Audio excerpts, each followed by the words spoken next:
Hello and welcome to Freedom from Fear, a German New Medicine podcast. I'm your host, Ashlee Newberry. And I'm your other host, Abigail Puccioni. Please be aware that nothing discussed here on this podcast should be taken as medical advice. Consult your trusted professionals and your own inner knowing before making any health decisions.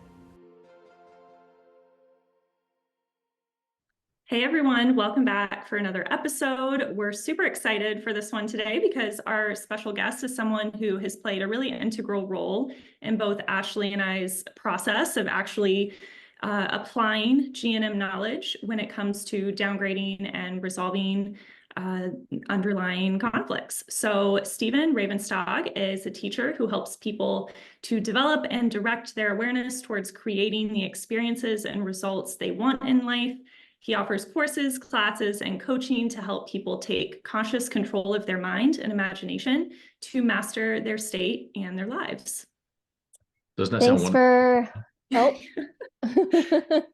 Thanks for coming on the podcast, Steve, as awareness school grads and two of your favorite students. We're so excited to have you on today. Well, thanks for having me. I'm happy to be here. Awesome. Yeah, so a common question that we get asked a lot when it comes to G&M is how to actually go about resolving the conflicts in your life. So can you just talk a little bit about how the awareness work that you do is really the missing link when it comes to actually being able to take G&M knowledge and apply it to your life? Well, this is one of those things. I mean, I don't know if it's controversial or not, but there's different thoughts on it. It's the basic idea is if you're conflicted about a situation, change the situation. I mean, if you don't like that person, I mean, I don't know, punch them in the face or move away from them. Or, like from a biological perspective, something's bothering you, well, fix it, and then it won't bother you anymore. And I think, it's really useful to have that. It's really useful to remember that actually is an option in many cases. You are allowed to interface with and to change your world, to get out of relationships or get into relationships or change where you move. Certain kind of like people, they get into spiritual or personal growth. And sometimes there's a tendency to regard making any change anywhere other than inside their mind as a kind of a failure. Like, I should be able to be different about this without. And to me, it's just kind of like, well, listen, it's great if you can use your mind to change how you feel about the situation as it currently exists. But, you're not supposed to be impotent. You're supposed to be in this world, acting upon it, modifying it, and things like that. So that's something that's kind of worth stating. But there are many situations in which the situation can't be changed or can't be changed right away. And at the same time, I believe there are people whose mind is arranged in a way that will allow them to become conflicted almost regardless of what external changes they make. So if you take a person given set of beliefs or tendencies and you take them out of this relationship and you put them into another one, the chances are very high that they're going to have the same or a similar kind of a conflict. Maybe they don't even have like a conflict from the G&M perspective. They're going to have a hard time. They're going to have sub-conflict level issues and things like that.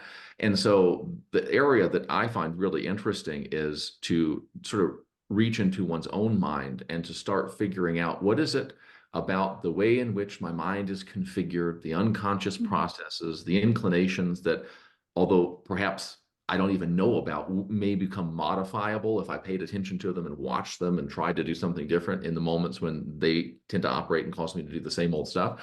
Could I change kind of like the resting state of my mind and perhaps also my body so that when external events impinge upon me, it's less likely to initiate sort of the G&M conflict. And also I'm less likely to have such an unpleasant time so much of the time. Yeah, I love that. Yeah, absolutely. It's funny that you said about how a lot of spiritual people can kind of poo-hoo practical resolutions. Because I've definitely seen that too. And it's like, well, actually now understanding German medicine, that is actually more what we're biologically designed to do. Like animals, if they go into a field and they eat something that makes them sick, they don't eat that again. They don't have to change their mind about it. They just don't do that action again or, see that animal or go to that place. And as people, we're more complicated, but we're maybe kind of stupider in that way sometimes. Yeah. Yeah, it's well, it's kind of like for me, I don't know, if making mental changes is like being a really good negotiator or a really good persuader or communicator, and then changing the environment you might think of as like using force or even fighting. I'd like to know how to do both, right? I'd Yeah. like to know how to ask the person nicely to not, rob me and hurt my family. But then in the event that that person's not receptive to that, I want to have the ability to intercede at another level. And so I think, for me personally, life is fun to the extent that I am competent and capable, and in the process of becoming more competent and more capable at dealing with all of the various things that life can throw my way. And sometimes life throws my way situations where I need to change my perspective. And sometimes life throws me situations where I need to be the thing that changes something that's going on around. Yeah. And it's, and knowing the difference between those two things. And I think thinking of them in terms of like what's my toolkit? What are the options that are available to me here? I mean, someone's in a relationship and their partner's unfaithful to them. That's like a real thing that happens. And maybe they have a conflict that's in connection with it. They find G&M and they say, okay, well, how am I going to resolve this thing here? It's like, well, is changing partners the appropriate thing for that person to do? Yes. Is it, or it may be, right? Could it be? Is it necessary? Maybe, right? Even if it's necessary, is it sufficient? And that's kind of going back to that thing. So Yep. the situation, it may in fact be necessary for that person to not be with that partner anymore. But then, and this is a lot of the jealousy issues that I help people kind of navigate, it's not even in connection to the person they're currently with. It's they had a bad experience with someone before. And so that's going to require a little bit of work on their part to say, what do I need to learn in order to persuade myself that I don't have to be conflicted about this event or the prospect of this event anymore? And usually, I think it's about developing a competency, right? And getting to the point where you trust yourself to respond resourcefully to that event in the event that the event occurs. So I have demonstrated to myself I have a capacity to perceive an experience and respond to this in a way that's so radically different than I did the last time that I can't worry about it happening again. Even if the event recurs, my experience of it's going to be so fundamentally different because I am a different person as a result of the things that I've learned. Yeah, absolutely. Totally. I'm also curious to hear your perspective on it, because I get this question a lot too about, people saying, well, like I've done so much work on myself. I've, done a lot of the personal development work. I've, done the Reiki sessions. I've tried to clear the trap emotions. I've, all sorts of different things that they perceive that they really have tried to, perceptually change, different conflicts in their life, right? How they're looking at things. And they're like, oh, but I'm still stuck. So, can you kind of touch on how the work that you do is very different from other stuff out there, and not just the personal development realm, but also just with other kind of modalities out there in general? With a person like that, I respectfully explain to them that I'm not responsible for all the ineffective things they've tried before. and because sometimes they do haul it in there, and now you're asking me to do this, and I say I'm not asking you to do anything. That like I am not a motivator, like I'm not an inspirer. I think of myself kind of as a technician. So when a person comes to this work, they're interested in doing it. They listen to what I have to say, what Melissa has to say. Maybe her approach is a little different, but there's some significant overlap there. And then they say to themselves, okay, this is a problem that I think I've got. This is a problem that I want to fix. And this is a problem that I've got a reasonable expectation this guy might be able to help me with.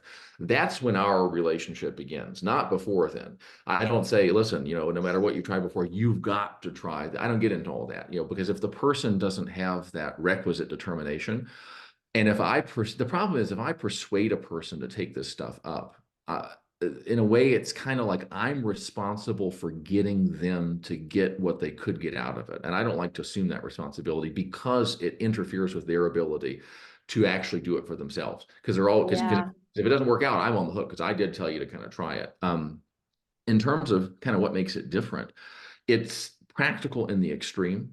It's no nonsense. It isn't as entertaining as some of the other things. It's not kind of a feather in your personality cap. It's just very practical tools for changing the reality of how you do stuff on a moment-to-moment basis. Oh, see, here we go. We're in this minute again. We're in that moment again. Doesn't it make so much sense to you in this moment to do exactly what it is that you always do in this moment? Don't you feel so justified? Doesn't it feel so inevitable that you'll do this thing? Doesn't it feel wrong to not do it?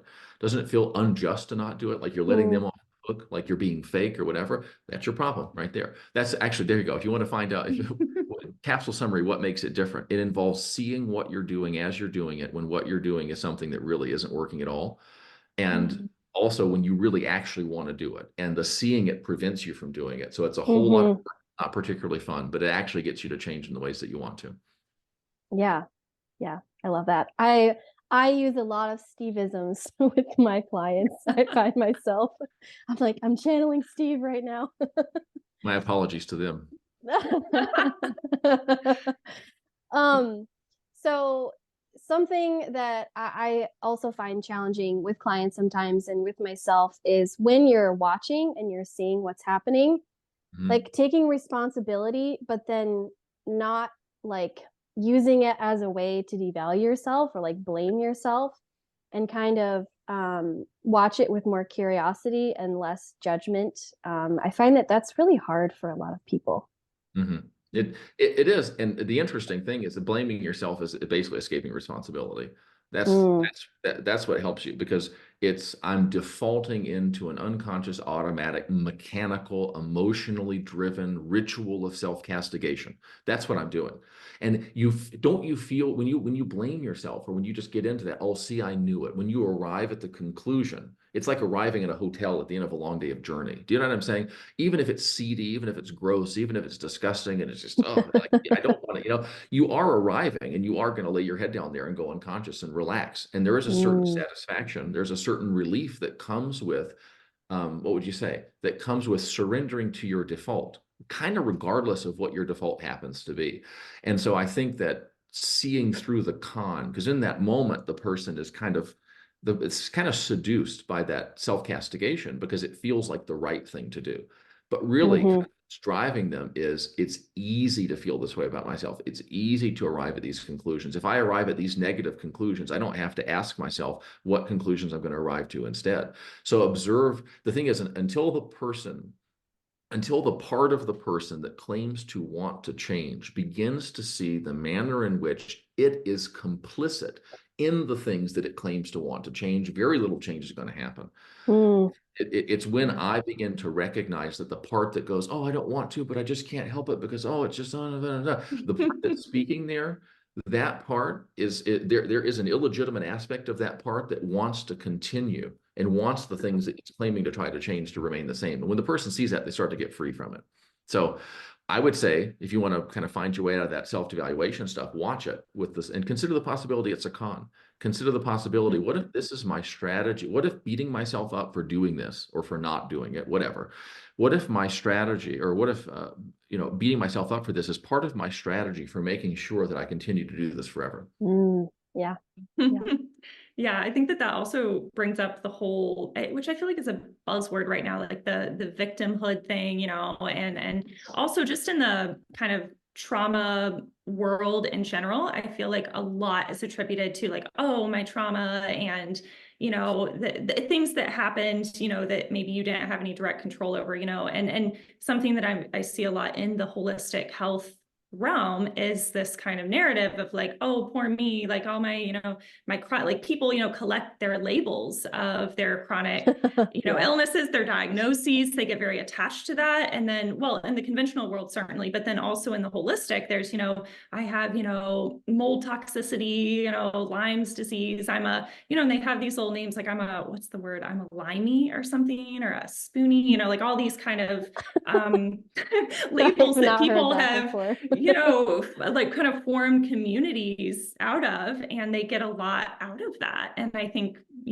of course, I don't think that they're seeing it, but I mean, before I did awareness school, I was certainly very deep in my victimhood stories I was telling myself. So can you also kind of touch on that a little and some of your views on what's going on in, the I guess counseling world, if you will, the kind of, mainstream psychology realm? Yeah. I mean, I don't know much about what's going on over there. I mean, I have impressions about it based on the people who come and, talk to me and stuff like that. I mean, the thing is the thing true? That's one question. Or is there some truth to what's is there some there, right? When we're talking about, I have this illness, I have this problem, so on and so forth. And then the next thing, is it useful to talk about it all the time? Is it useful to talk about it as often as I do? When I talk about this, what am I talking about this instead of talking about? So what am I avoiding addressing by discussing this? Because there is a kind of a sense of completion sometimes that comes with identifying as a person who has a problem.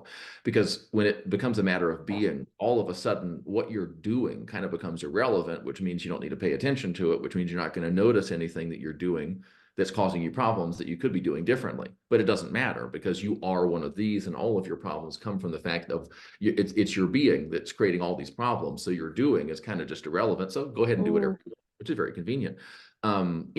If that's what you want to do, that's fine. In general, I'm suspicious of anybody who likes to talk about their problems. Anything a person wants to tell me about, here's a problem I have, here's an issue that we're going, I'm immediately suspicious of it, especially if the person doesn't seem to be suspicious of it at all. That's one of the things, is that if a person doesn't have sort of an adequately developed capacity for self-suspicion, and I mean suspicion of things that happen to be going on inside their head. There's a lot of people that, like, if, I don't know, if you look out your window and you see that your neighbor's doing something weird at late hours of night, he's dragging or a package. Yeah, right. Yeah. He's dragging rolled up carpets out of his front door all the time, or multiple garbage bags. You say, what's that guy doing? I think there's like a Tom Hanks movie about that, The Burbs or something. But anyway, like, you would become suspicious because of that. But for a lot of people, it's like, if it's going on in their head, they automatically trust it. They automatically assume it's innocent. They automatically assume it's them. And so there is this kind of a willful credulity, right, with which people notice, or even just don't even bother to notice, things that are going on inside their head. And that, to me, is like, I don't even care about the negative thinking. I care about the fact that the part of you that could be watching it is completely uninterested in seeing anything that's going on there. There's never a part of them that says, and I mean, like a lot of these people, right? There's never a part that goes, gosh, I really seem to be into this community here. Is it possible that some part of me unconsciously and automatically has figured out how to derive a sense of belonging or a sense of significance from all of these things? And if so, could that in some way be contributing to the perpetuation or the exacerbation of my problem? Might that be disincentivizing me finding a solution? I don't know. I don't know if the answer to those questions are yes, but it is interesting when a person doesn't seem to have any of that going on inside their mind. I don't think it's wrong for it to not be there, but it might be very useful if it were.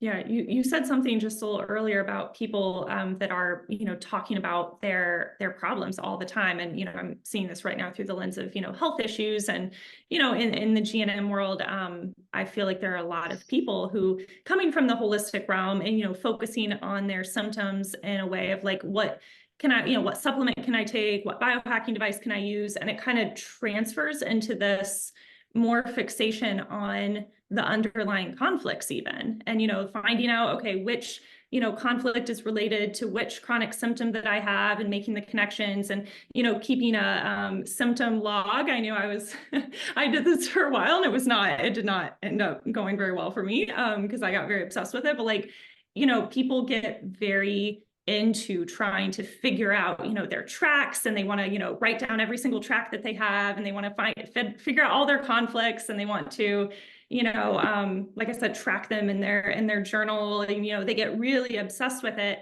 And so I guess kind of what's your take on that, or your advice to that kind of person that's having a hard time, perhaps just zooming out a bit and taking a step away from needing to, figure it all out? It's interesting because, Melissa's a little bit more in the health direction. She's like one step in the health direction, or maybe 5 or 10 steps. The work that she actually does is very similar to the work that I do, but the framing of it is fairly different. Okay, so here's the thing. So when you got the mind, we should also mention real quick that your partner is Dr. Melissa Sell. I don't think we said that yet, just so people know. We should have said that earlier, probably. She's a GNM expert. Okay, go ahead. Yeah. So the moment that my mind fixates on something, my conflict. See, The mind sits back here and it's fixated on this thing called the conflict. And there's all this stuff going on in the mind, the vast majority of which is unresourceful. In many cases, a lot of unconscious assumption. The problem is coming from here. And what the mind loves to do is it loves to have something that it can look at and go, aha, that's it. That's why people love health stuff so much. That's why they love it. And that's why they love the nutritional, like the supplement taking, and they love the models, tell me what's wrong with me. And it's really funny because we have awareness school, and awareness school is kind of our big, it's where we take the Everett Life course and guide people through it. And if somebody's got a question about health, we'll talk about it, and then we'll get into mentally how they're doing with it and what the health symptom suggests about the conflict that they're having might be, and what is that going on, and do you want to change how you think about that. And sometimes a person will be in awareness school and they'll say, I just think I need more help with the health stuff. I just need to focus on the health stuff. And so we'll put in one of our health courses. It's the same stuff. They want something that's got a health label on it. Do you know what I mean? That's and all of a funny. sudden, Yeah. oh, this is me, because they feel like their symptoms are being talked about because they're fixated on the symptoms. And it's a fine place to start. At some point, though, I want you to notice, don't you? Why do you want to talk about that so much? Is it possible that the part of you that wants to talk about that is part of your problem? That the part that wants to whack-a-mole with the symptom. Amen. Is it possible that is in some way contributing to it? And I'll tell you something, the mind breathes the unconscious patterns in your mind breathe such a sigh of relief when they say, look here, look there, it's this. This is the thing. You have something called a conflict. Now, what I want you to do is I want you to notice the symptoms and attribute them to the conflict. And I want you to talk about the conflict with other people. And I want you to watch out for situations that might put you in that conflict. And I want you to just do all that and don't pay any attention to me. Just don't pay any attention to me. Your problem's something called a conflict. The conflict is this. It's usually because of your husband or because of your partner. Do you know what I mean? It's or your kids or perhaps your parents. And just talk about that with other people a whole lot. And don't notice what you think about when you're brushing your teeth, when you're going to bed at night, as you're just kind of going through your day. Don't notice how you react to things. Don't develop any ability to kind of observe your mental activity and your emotions and how you respond to and perhaps exploit those emotions as you go throughout your day. Don't notice any of that. Don't develop the ability to notice those things directly. Just get obsessed with the framework. Don't use the framework as a jumping off point to develop awareness. Idolize and tell everyone else about the framework. Don't use it on yourself, though. So that's a little thing. Oh, yeah. That's funny. Collect tools, don't use them, Just talk about them, but don't use them. That's right. That's what it's like talking about a hammer all day and sharing about it on social media, but you have this picture you want to frame up or put on your wall, and the hammer is sitting there, and all you're doing is talking about it and not using it. Mm-hmm. Mm-hmm. Yeah, and to be fair, I probably and if you feel as if I'm talking about you and I'm being unfair to you, as I'm not even like whoever's listening to this, like I think going through that period is kind of like part of the process. And so much about the way the industry is structured. I mean, self-help and probably also more traditional therapies too. It really is designed in a way that gives people the impression that it's just another book, it's just another course, it's just another framework, just to do this 30-day process and you'll get it. And a big part of it, I would just say, and throw my stuff in there with it too. A big part of it is not, listen, submit yourself to this system and then everything will be fine. At some point along the way, you're supposed to start looking up and looking around and seeing, is what I'm doing working? Or isn't it? And if it's not, that's supposed to be good enough for you to then start to say, all right, what is here that needs to be cut out, or what's missing that needs to be added in? At some point, the person needs to wake up and start to go, you know what, these things are a whole bunch of tools that might be useful. Their utility is going to be probably determined by how I use it. And it's also my job to even determine if there's utility there in the first place. So you do. It's not about abdicating your authority to the right source. It's about finding a source that helps you be a more, what would you say, sort of a better steward of the authority that you're kind of stuck with.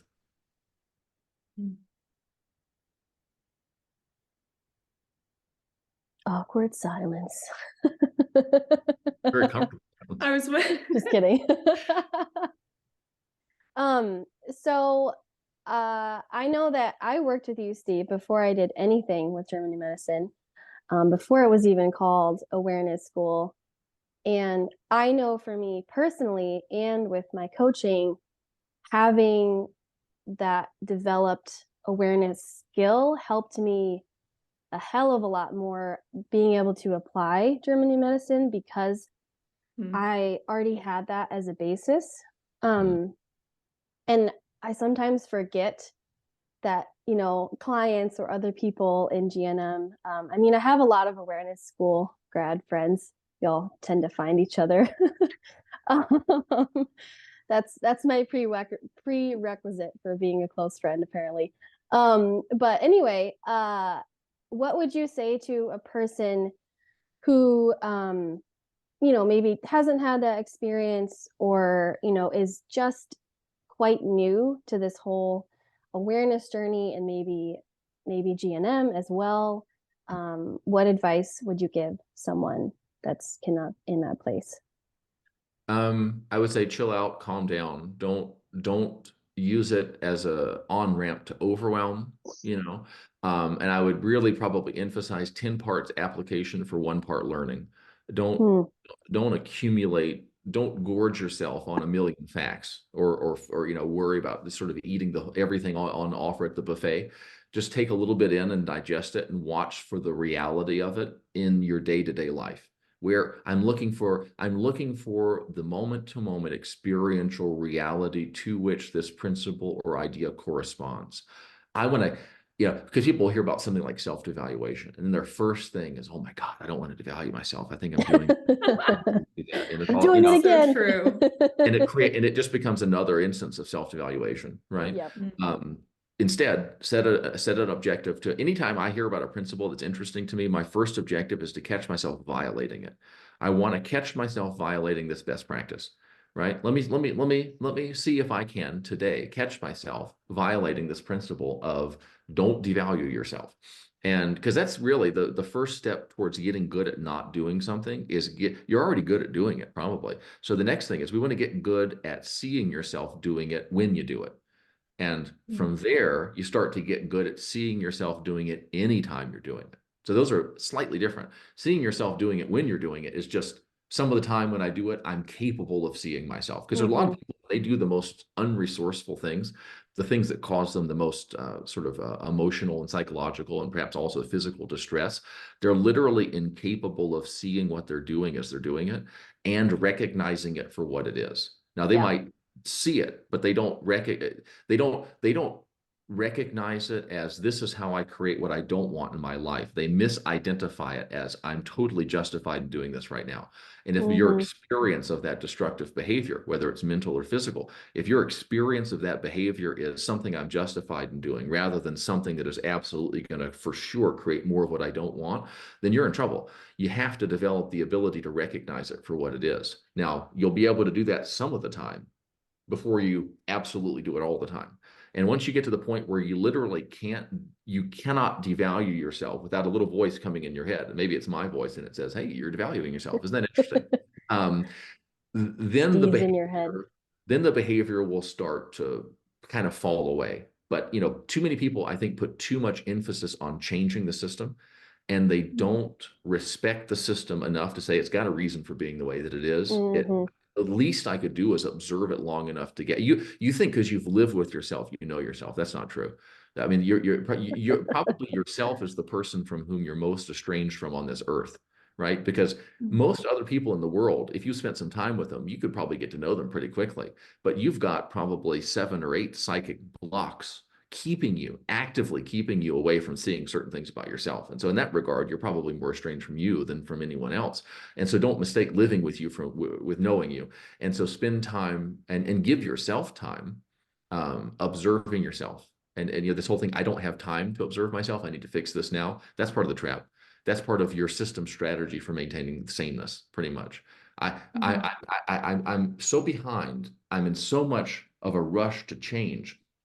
I don't have time to bother with the one strategy for changing that's actually going to work. I have to right now get right to strategies for change that are not going to work and that have never worked. See yourself saying that, see how little sense it makes, and you'll start to kind of get free from it. Yeah, I think there's usually a lot of resistance to this type of work that comes up for people. I mean, it certainly did with me when I started, and it probably still does, honestly. But, with someone trying to implement this, just being aware of their patterns and action and seeing what's going on, I feel like where people get stuck is that they want something to do And they don't view that, just kind of watching it and seeing what's going on. They don't view that as doing. They're like, oh, okay, well, yeah, I get it. I'm aware that, well, and usually what they're aware of is the end feeling that they feel bad. Like they're aware of how they feel and they're aware of the physical sensations in their body, like symptoms, for example, and of how anxious they feel or whatever else, but they're not aware of all the steps that like lead up to that bad feeling. Yeah. And I think that they have a maybe hard time seeing the value in something like, doing this type of awareness work, because it's not something that just can kind of be checked off a list, I guess, like a modality, like something you do. But yeah, can you talk a little bit about that, the process that leads up to like the feeling, like everything that comes before the feeling? Yeah. Well, I mean, as an example there, watch what you want to do and see whether or not doing that kind of stuff is producing the results you want. If it's not, hey, did you notice that? Right? That's an awareness issue. If you notice that it's not working, but you don't care, you want to keep doing it, what's that? Where's that coming from? Do you know what I mean? So I think even just to me, it's kind of like, imagine if you wanted to be some kind of a surgeon and you're learning basic anatomy and you're learning physiology and all this different stuff, and you get really upset and you say, I want to do something. You give me a body to cut up. Do you know? It's kind of like, well, like if it would help to know where the elbow is. It would help to have some sense of what's going on. And so observe your disinclination to observe yourself and say, is that a part of my problem? Is that a strategy for keeping myself the same? It absolutely is. I think so what was the question again about, so when a feeling comes, what comes before the feeling? Was that Yeah, like that people are usually very aware of that I feel bad, but right. like what leads up into that, to that feeling? Or like a bad behavior. Yeah, or like the end result they see and they're aware of it, but they're not aware of all the things that are happening unconsciously that are creating that experience for them. Yeah, I mean, a lot. There's a lot that's going on. Well, yeah. Good. So Vernon Howard has a really wonderful definition of evil, and it is that which is unconscious and should be conscious. And so the idea is that there are processes that are unobserved, and sort of by virtue of their not being observed, they create all sorts of unwanted outputs in our life. So like a feeling, for instance, a lot of people's experience is my partner did or didn't do X, and so now I have bad feeling Y. And it really, I mean, their experience of reality, it's not that they're lying. They have such a sort of an undetailed map of the world. I mean, it's almost like kind of like the average person's awareness, you might say, is like trying to use a globe instead of Apple Maps or Google Maps to get somewhere in Los Angeles. You're not going to have very much look because it's such a high level view, and there are so many details that are lacking. I mean, I know myself, I know my partner, I know how I feel, I know my life and all this. Yeah, but it's like looking at a globe. And if I tell you, I want you to go to, Juicy Ladies down, and I don't know exactly where it is, but it's a really fun little juice place. It's a juice bar. So, Thanks for clarifying. Right. Yes. And it was funny. I saw in the peripheral vision, I saw an expression that I knew needed to be addressed. You're going to have difficulty getting there. So you got this like kind of global view. And so if you begin to develop a more kind of granular awareness of what's going on, a more kind of detailed level. I mean, it's sort of like as an accountant, if you're hired by a corporation to be the accountant, and CEO goes, so produce the books, and you go, well, you made a little money this year. And that's the sum total of it. That's kind of like saying, well, I just feel bad a lot of the time, or I don't feel valued when my husband does this, or I feel disrespected when my wife says this. And it's kind of like, well, that's like saying, I say produce the books, and you go, well, we lost money this year. Give me the details. What are the inflows? What are the outflows? What specifically is going on? When? Who's doing it? What exactly happened before, during, and after that feeling? I mean, what's the resting state that you're in? What are you saying to yourself when you don't feel bad? A lot of the times people are unconsciously routing themselves towards a bad feeling when they're not feeling bad. A lot of times when people are feeling okay or good or just kind of neutral, they'll discount it and they'll go, well, it's just a matter of time, or the other shoe is going to drop or whatever. So there's all these little things that people do where their mind is basically scanning. I think of it like they have an experiential destination in mind. They have an end feeling that they're going to find a way to arrive at. And they just kind of sit back and wait for an opportunity to get to that place to come up. And if an opportunity doesn't present itself, they just kind of create one out of nothing. It's like they have an existential GPS, and in the GPS is core is I'm not good enough, I'm not okay. Let's say that's the destination. It's inputted in. I don't know if you've ever had like a destination inputted and then you deviate from the assigned path, and the GPS is just very persistent. Rerouting. It continually just reroutes you, and that is what a lot of like give me something to do, or a lot of these programs that says go down this street, down on that street. Well, that's great. But if the GPS still has you arriving and I'm not good enough, I'm not okay, and whatever, then you can turn left and left and left. And in the moment, though, that you get distracted, right, you just start listening to that voice because she's there. I mean, I've had this experience many times. Melissa will go, the GPS is going to tell you to exit here. Don't do it. And I'll go, okay, sounds good. And 2 or 3 minutes pass and we're coming to the exit. And she says, exit now. And here I go. I'm doing it because I follow the cue. And so it's about watching what's going on. What's my default? And it's really hard to watch what your mind is doing if you're resisting everything your mind is doing. I mean, if you were saying, oh, I don't want to think this negative thought. Oh, let me just pretend like I'm not thinking it. Oh, I don't want to feel this way. I mean, one of the biggest ways that people keep themselves feeling bad is that they have a sort of belligerent unwillingness to feel that way. So the withholding that permission doesn't prevent them from feeling that way. It does prevent them, though, from being fully aware of the fact that feeling's there, which would then allow them to actually start feeling something different. So hopefully that kind of answers the question. Which is where, the radical acceptance bit comes in, like allowing what is to be okay. Yeah. Mm-hmm. What about the way my mind is arranged incentivizes self-deception, right? Yeah. Ask that. I mean, those are inventory questions. What about, my values? What about my assumptions? What about my understanding of myself? What about my programming? So on and so forth. Incentivizes nonsense, incentivizes obfuscation, incentivizes lying, incentivizes not seeing what's happening. I mean, you might even ask yourself the question, do I have an incentive to fail to see the unresourceful stuff I'm doing right now? Is there something inside me that will create a bad feeling if I see what I'm doing that's not serving me right now? And if the answer is yes, I want to figure out what that thing is, because I want that thing out so that I can see when I'm doing things that don't serve me without adding a bad feeling to it. Yeah. Yep. I love the GPS analogy. And another one I remember from awareness school that you've used before is the like adding programs to the computer. Like the difference between just installing a computer program versus completely updating the software. And that's definitely stuck with me a lot too. Kind of how awareness school, the kind of work that you do differs from other stuff in the personal development realm, at least from my experience. Sure. Yeah. Well, and it's also too kind of like, I mean, it's why people don't like doing this work sometimes, and why people don't want to start it. And sometimes frankly, sometimes people start it and they kind of freak out a little bit, and it's because have you ever wondered what it would be like to be a computer whose operating system was being upgraded? Because, you can download and that's fine, and you can run processes and that's fine. But there does come a moment in time where that computer's got to switch off and reboot in order for the things to really start to kick in.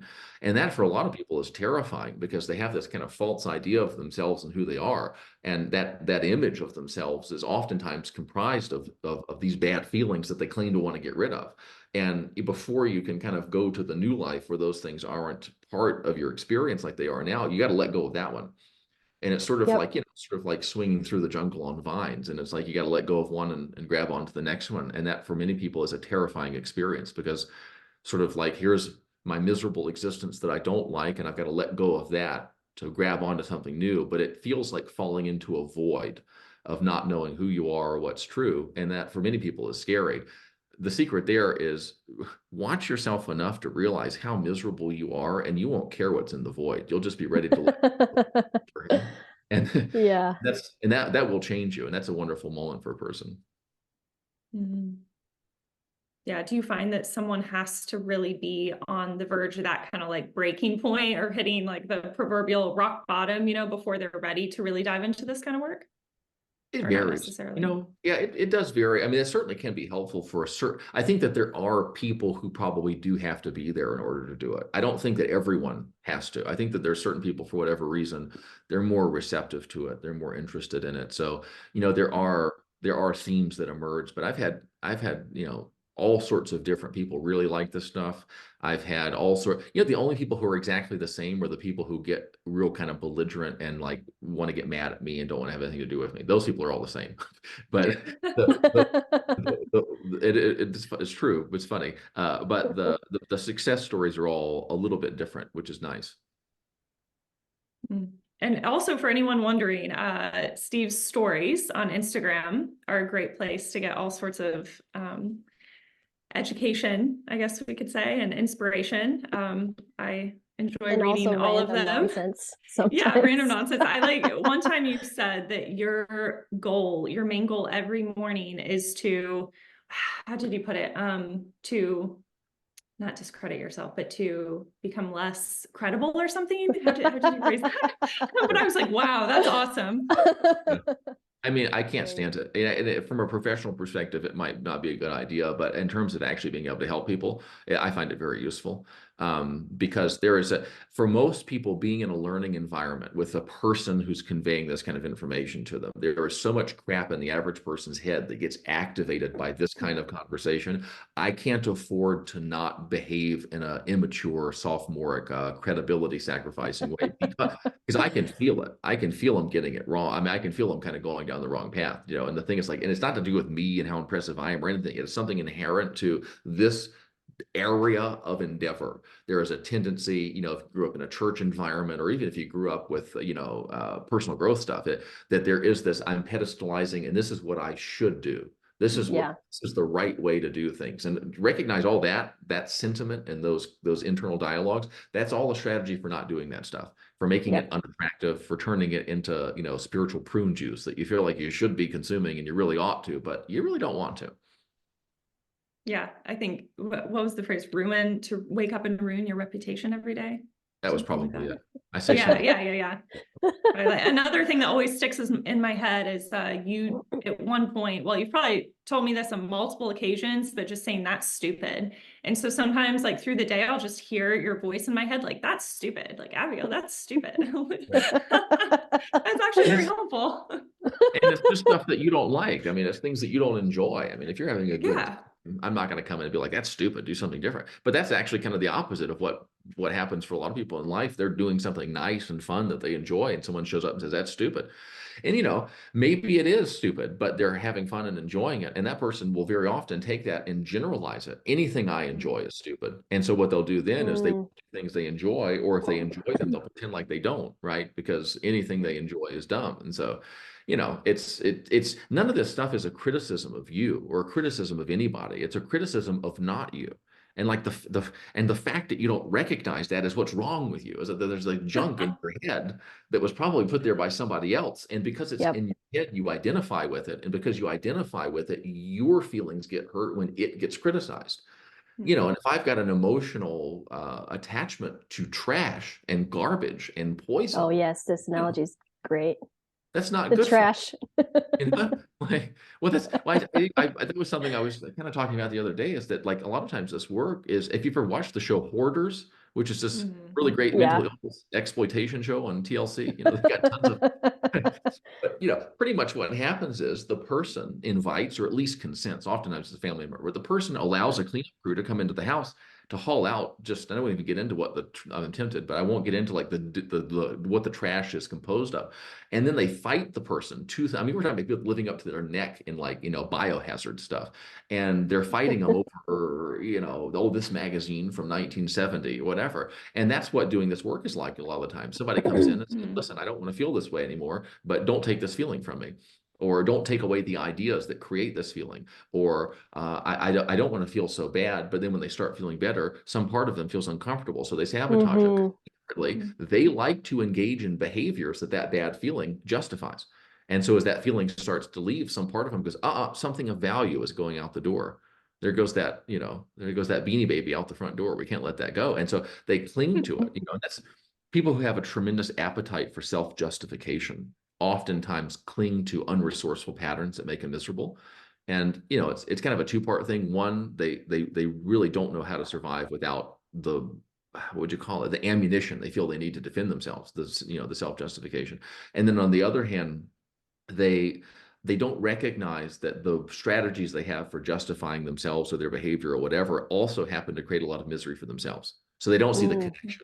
They might see both the things, but they don't see the communication that exists between them.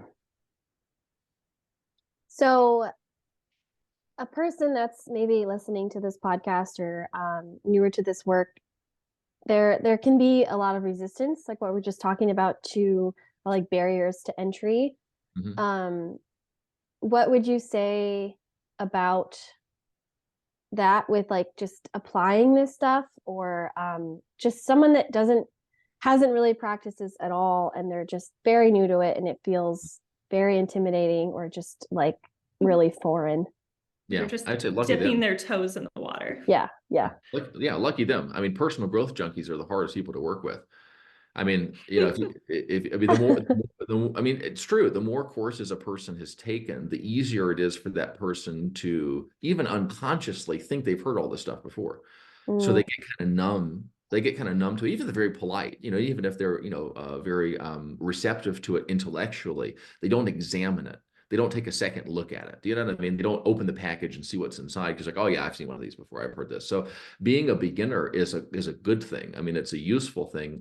Don't be intellectually intimidated by any of it. I mean, I talk a lot, and for some people that makes them feel like, oh my God, I'm so overwhelmed. There's so much I need to learn. It's like, well, you don't learn this like, okay, let me go along the line. It's not like that. You seize on one idea and you watch for how that idea might apply to your life. And you imagine what your life would be like if you lived sort of, what would you say it, like 10 applications downstream from it. So you've successfully applied that thing multiple times. So you're living in just a completely different environment. You know, it's not about learning, you know, tons and tons of information. You'd be better off taking one principle. I mean, you know, notice what you're focusing on. And then think about it. Are you focused on what you want or on what you don't want? That's very simple, right? It's better to take that one principle and get good at recognizing when you're focusing on what you don't want than it is to read a 300-page book about all this stuff and be able to, you know, have a conversation at a party or something. It's like, that doesn't matter. Let it be really simple and observe what's going on inside your head. And don't be intimidated by not knowing.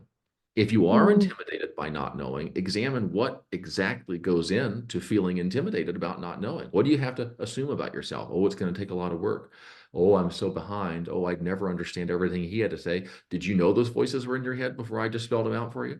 Like, did you know that you were feeling behind? If you didn't, that's the problem right there. See, is that you're not hearing this conversation, and what we're talking about here is, oh my God, they're just hemorrhaging opportunities at me. I could try this. I could pay attention to this. Oh, and then after that, I could do this. And if that didn't work, then I could just go ahead and try this too. They're not. They're making everything they hear a prerequisite for getting close to what they want. And so that becomes a burden rather than kind of a great opportunity. So observe your reactions to whatever material you're studying. And that'll probably be the most useful thing that material could do for you, is reveal to you, how is it that I react when confronted with this stuff? Yeah. And just kind of wrapping up to tie this back into G&M, if you like, what's your top piece of advice for someone who, you know, maybe has recently discovered G&M and is learning about it and has a conflict in their life that, you know, a symptom that they're trying to downgrade and resolve, and they're very, you know, interested in you know, everything you have to say and in the awareness work. And yeah, I guess what's your top piece of advice for someone like that? You're not allowed to feel worse as a result of having learned about this than you did before you learned about it. So you're not allowed to feel under more pressure. I mean, you are allowed to, but, you know, consider making a commitment to relax into this material. You know, you're gonna open up a door, and the door is there's gonna be a tremendous amount of information behind it, and watch what you do to yourself with it. Do you say to yourself, gosh, I'm gonna make my way through this, and I'm probably gonna be so much better by the end of it? If there's a lot of pressure on you, if you're putting a lot of pressure on yourself, if you're making mastery of the material a prerequisite for getting the outcome that you want, how is that affecting how you feel now? Are you more conflicted as a result of having learned about this thing called conflicts, or are you less conflicted? I mean, Forget good point. You know, I mean, it's a lot like couples coaching, really, because I mean, sometimes I work with couples, and there'll be two people sitting right next to each other. And one will go on for like, you know, 15 minutes, which I'm sympathetic to, but they'll go on for like a long time speculating about how their partner feels. And I'm just kind of like, I'm waiting at the end of the essay, you know, or the end of the, what do you call it, filibuster, for them to say, is that true? And they just never do. And a lot of the times it's like that with ourselves. You know, we don't notice how we are feeling in response to what we are doing. And so if you'll sit down and study some GNM stuff, you know, or something in connection to your health or whatever, and notice how you're feeling as you're studying that stuff. Notice how you're feeling as you're listening to this, and pay attention. And if you're feeling bad, you know, that's valuable information. And it's not the information that's making you feel that way. There's something that you're doing in your head, probably unconsciously and probably automatically, that is causing you to experience the information in the way that you are. So take your time.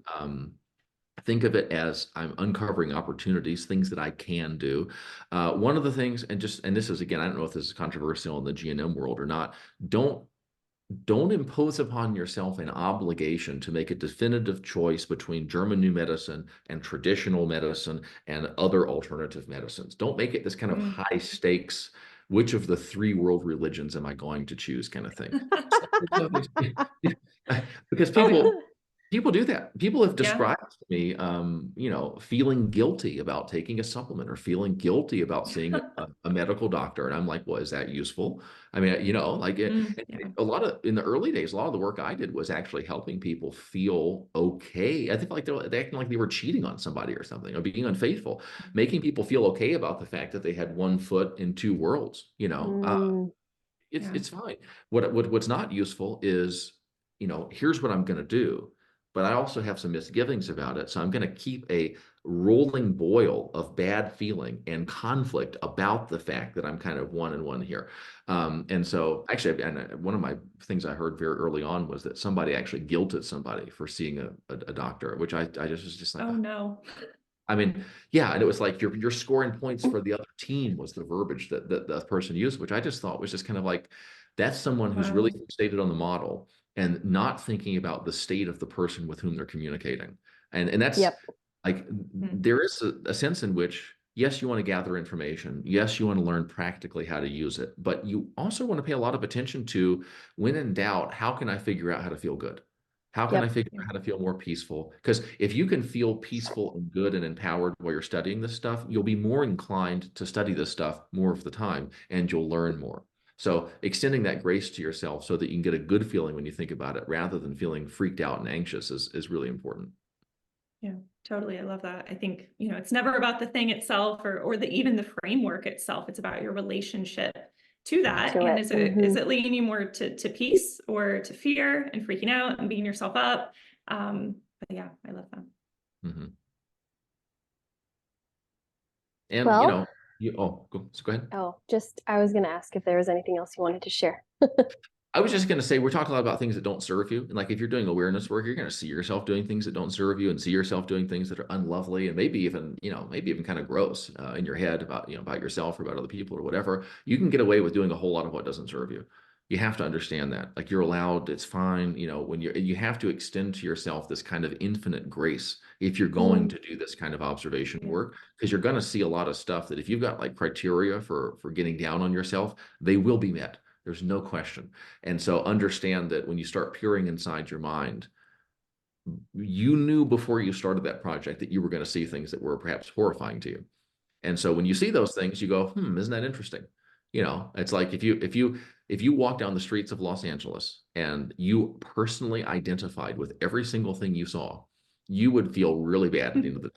Well, if you think the streets of Los Angeles are interesting, you should see the streets of your mind.